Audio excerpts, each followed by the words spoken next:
Sorry. In the last class, we had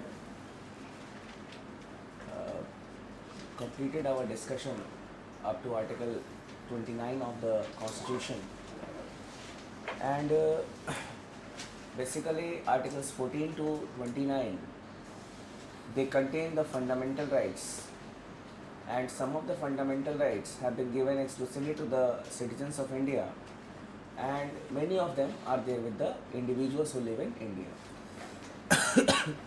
Now,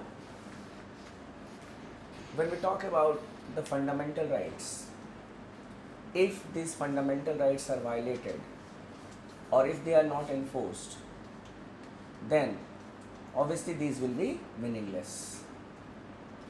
So the Constitution provides us a right, that we have the right to get the remedies through the Constitution itself if our fundamental rights are violated or if they are not enforced. We call it as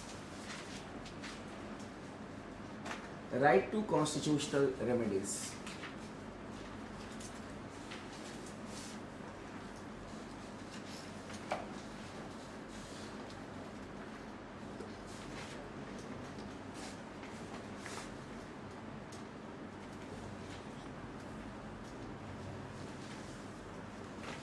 Right to constitutional remedies means we have the right to get remedies through the Constitution if our fundamental rights are violated or if they are not enforced.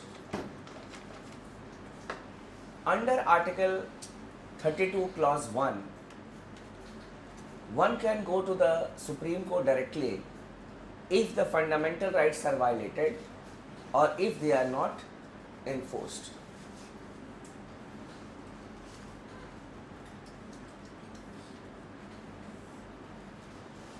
Article 32 Clause 1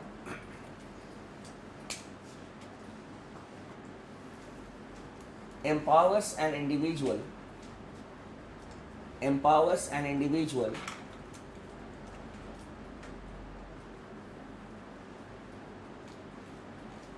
to directly approach the Supreme Court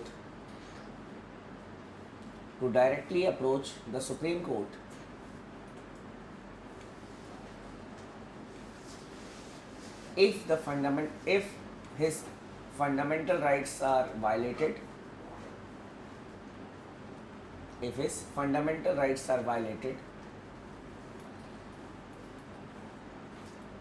or not enforced.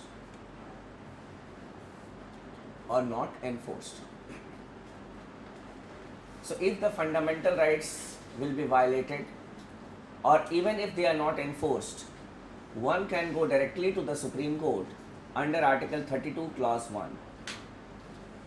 This article has been termed by Dr. B.R. Ambedkar as the fundamental of all fundamental rights because Dr. B.R. Ambedkar was of the opinion that without this right, all the fundamental rights will be meaningless.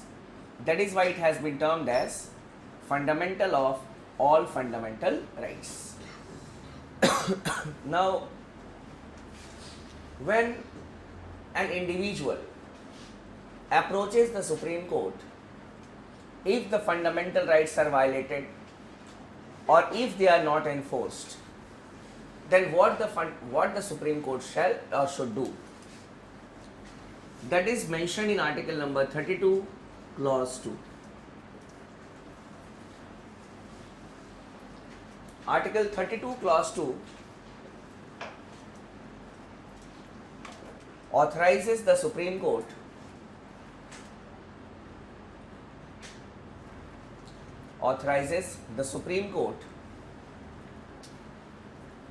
to issue writs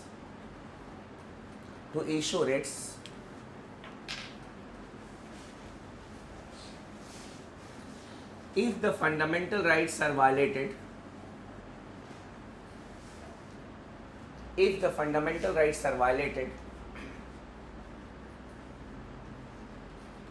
or if they are not enforced.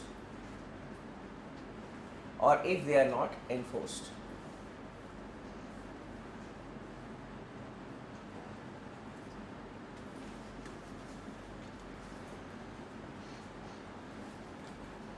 So, under Article 32 Clause 2, the Supreme Court has been authorized to issue writs if the fundamental rights are violated or if they are not enforced. Before coming to the type of writs which can be issued by the Supreme Court, we should know that what a writ is.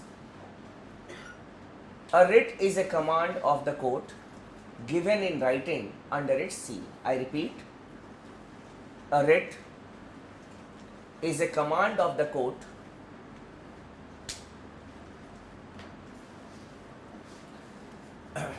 given in writing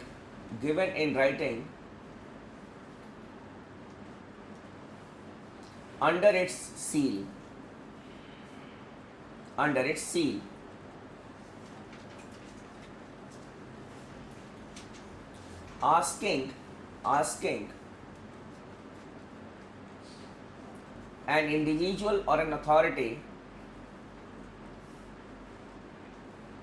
asking an individual or an authority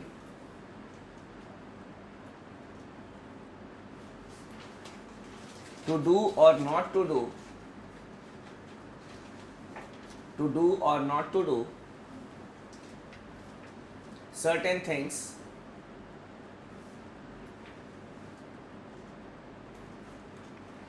as part of their duty.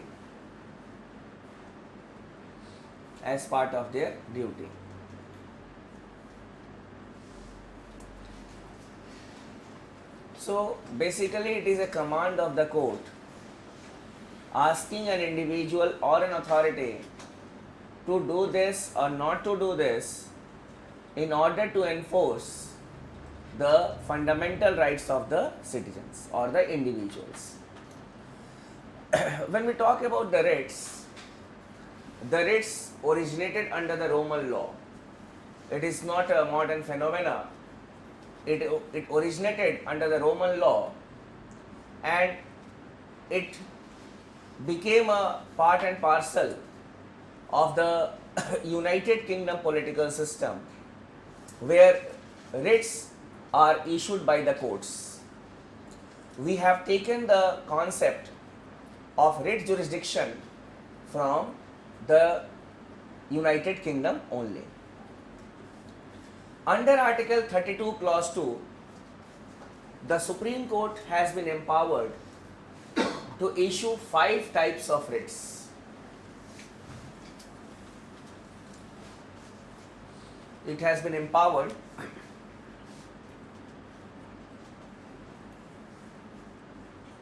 to issue 5 types of writs.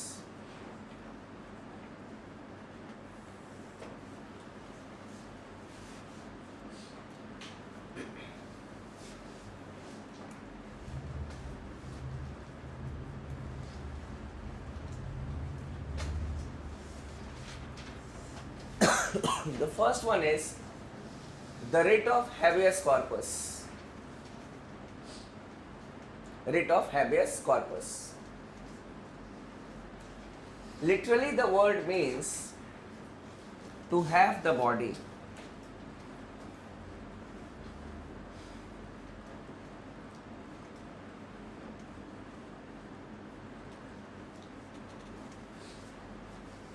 To have the body.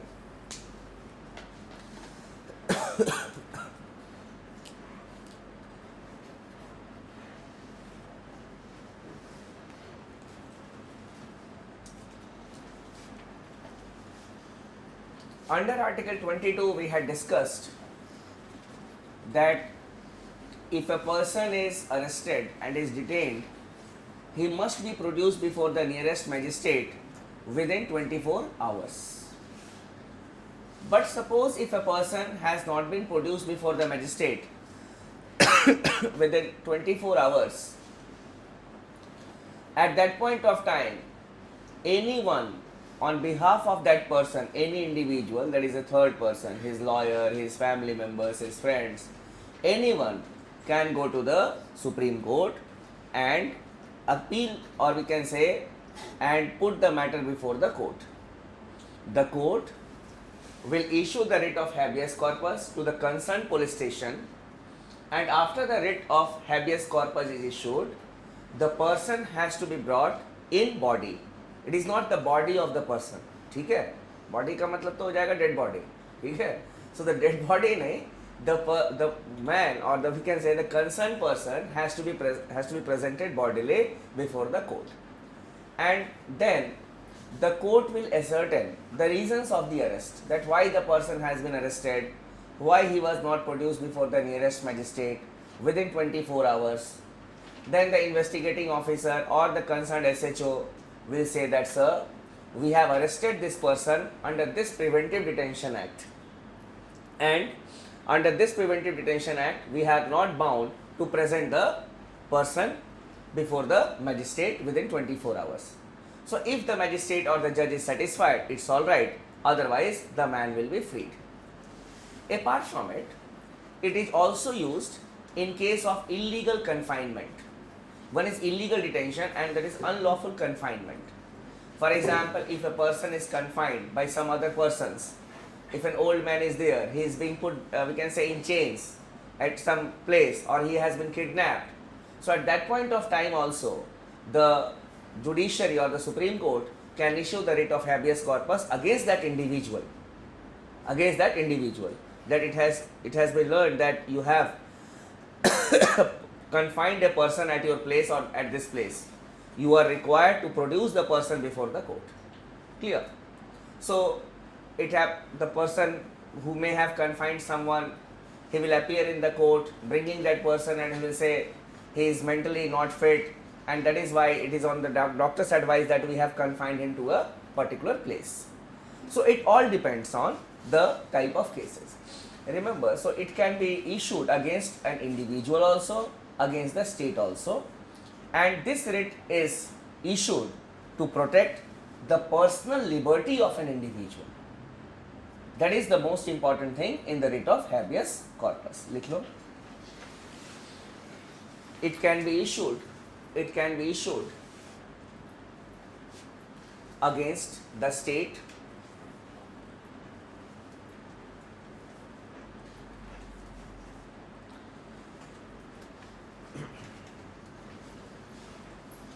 and also against an individual.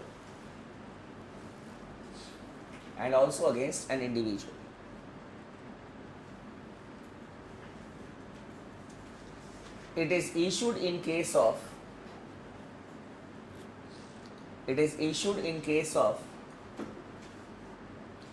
illegal detention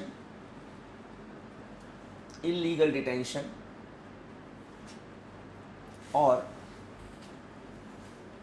unlawful confinement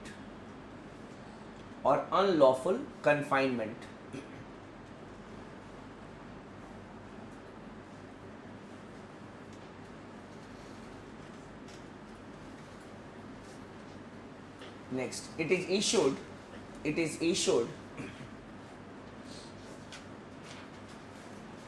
to protect the personal liberty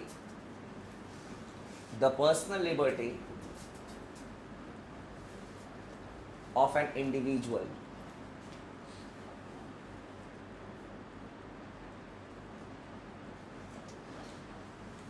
If it is issued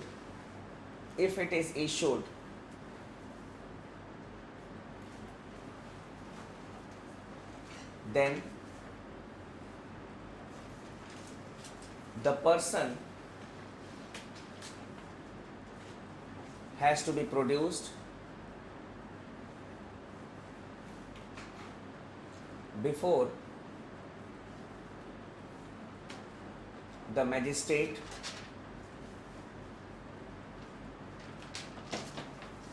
who will ascertain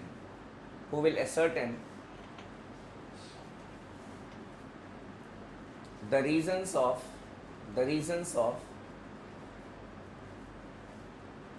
his or her arrest.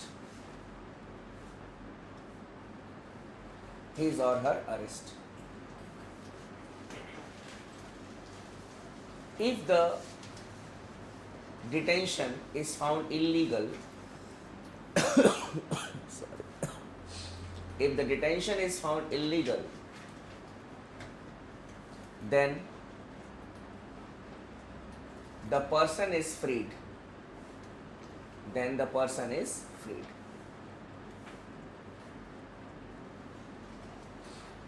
So there are certain things that you should underline. First, against whom it is issued. It can be issued against the state as well as against the individual. Secondly, the ground, illegal detention or unlawful confinement.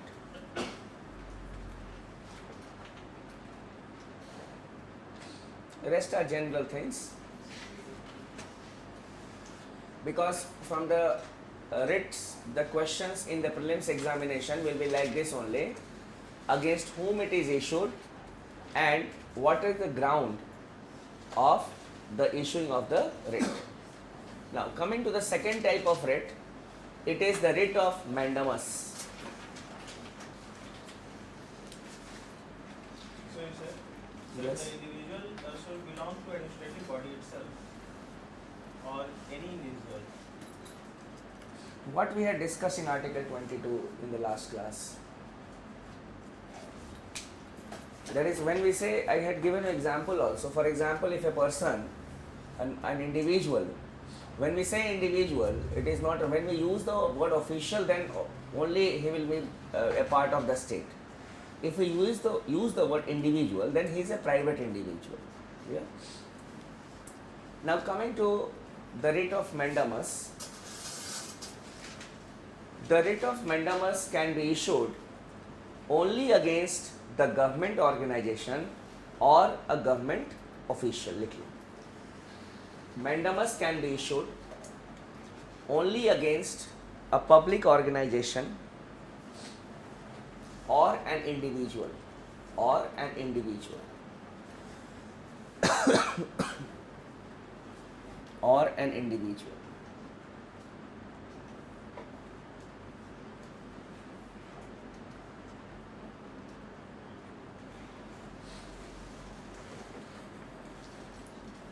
It is issued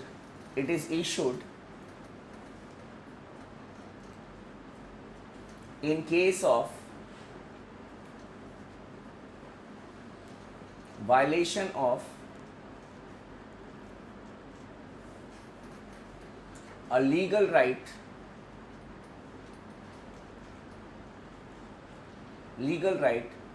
which may be fundamental in nature.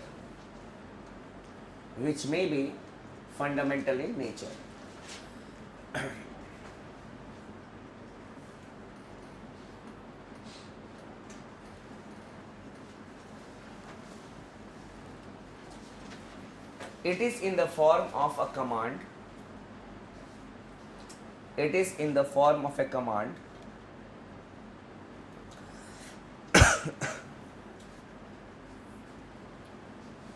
Asking a public organization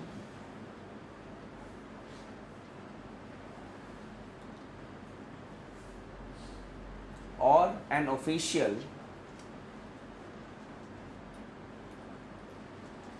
to do or not to do certain things,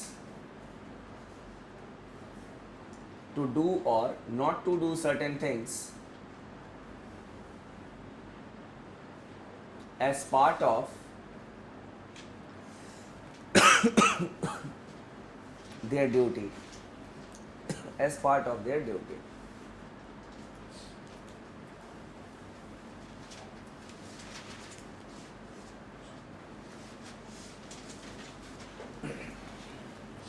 When I was in my graduation and when I was doing my honors in political science,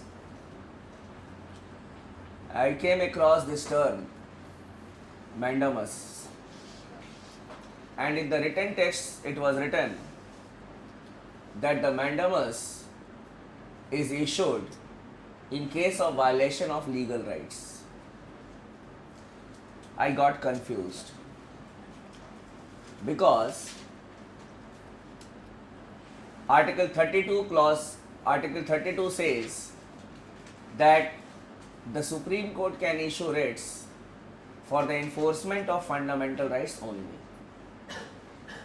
And in the book it was written that in case of violation of legal right it can be issued. Then, and even today in most of the books that we find, it is written that it is issued by the court in case of the violation of legal right. When I read the constitutional, we can say, laws related to it, then I got an understanding of the thing. And after that, when I started teaching, I changed the nomenclature, deviating from the traditional texts. And that is why I have made you to write a legal right which is fundamental in nature. The confusion that I had, this confusion should not be there in your mind. Because when you read any book, it is written, most of the books, it is written that it is issued in case of violation of legal right. But what I have added here is a legal right which may be fundamental in nature. Which may be fundamental in nature. Because for the violation of the legal rights, we cannot directly approach the Supreme Court. We may go to the High Courts first. And then as a matter of appeal, we can come to the Supreme Court. Now what is the thing that we have written here? For example, if there are two persons, A and B,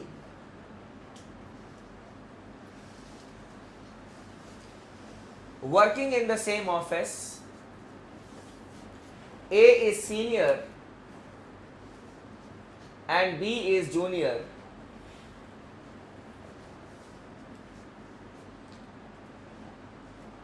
in the terms of the time span that they have spent in the office. But while the promotion process was going on, B was promoted and A was denied promotion, even though A was senior. Suppose in the rule book that this particular office has, it says that in promotion seniority principle will be taken care of. Clear? Seniority principle will be taken care of. Now A has got an option. A can go to the High Court or he can go to the Supreme Court. Now if A's lawyer drafts a case that my client, that is A, was senior to B, but he was denied promotion, and B, even though he was junior, he has been given promotion, this is violation of rule number 10B of this particular act, the annexure of which has been enclosed. Enclose the proof. It is the violation of legal right. You can go to the High Court for that. But if your lawyer, he drafts the case in a different way, he brings out the problem and then he says, as A belongs to a lower caste or B belong to a particular religion or sex or caste, that is why he has been promoted, and A, because he did not belong to a particular caste or we can say sex, he has been denied promotion. It is violation of article number 15, which is a fundamental right. So if the lawyer drafts the case, so first he will write this point, and secondly, and this legal right has also been violated as per this rule book, page number this and this, clause number this, and he will attach it also. So here a legal right no doubt has been violated, but it depends on your lawyer how he frames the case. if he frames the case as a violation of the basic fundamental right, that is, discrimination has been done and it has violated Article 15 or Article 16, then he can directly go to the Supreme Court. And then the Supreme Court will issue the writ of mandamus that till further orders, the promotion will not take place. We call it as the stay of the court. Most of the times you may have seen that the stay order has been given or is given by the high courts, because most of these cases they go to the high courts. But it all depends on your lawyer. If he wishes, you can go to the Supreme Court.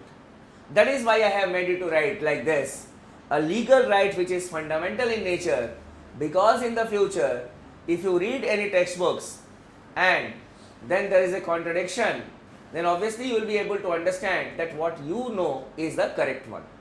Because for the violation of legal right, you can never go to the Supreme Court directly. You can never go to the Supreme Court directly. You may go to the high courts. Next you can write, this writ cannot be issued. This writ cannot be issued to the President, Governor, or any private organization, or any private organization.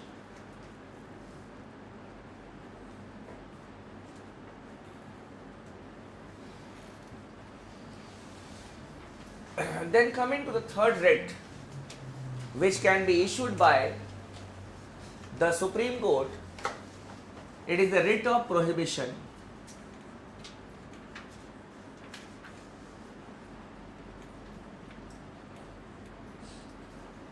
The writ of prohibition.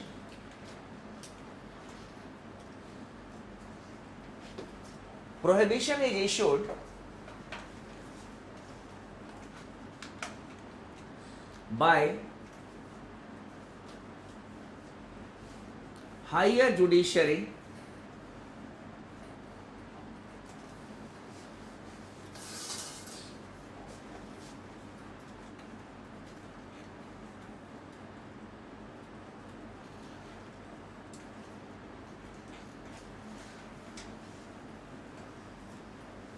to a lower judiciary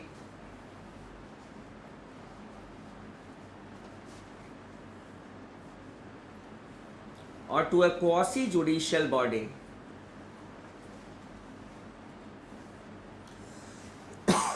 sorry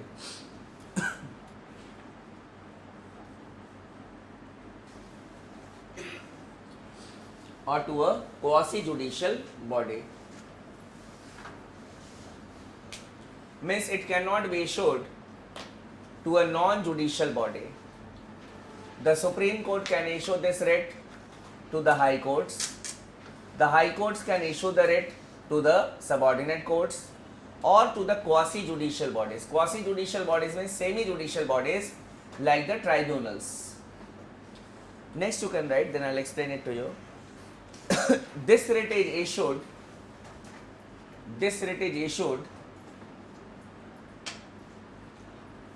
in case of absence of jurisdiction, in case of absence of jurisdiction,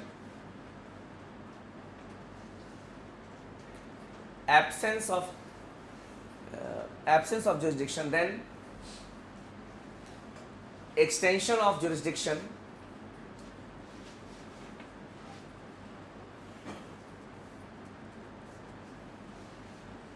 or the violation of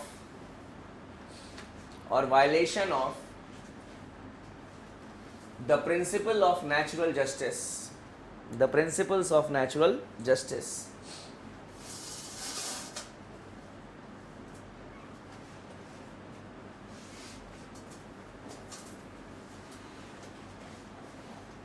Next, this writ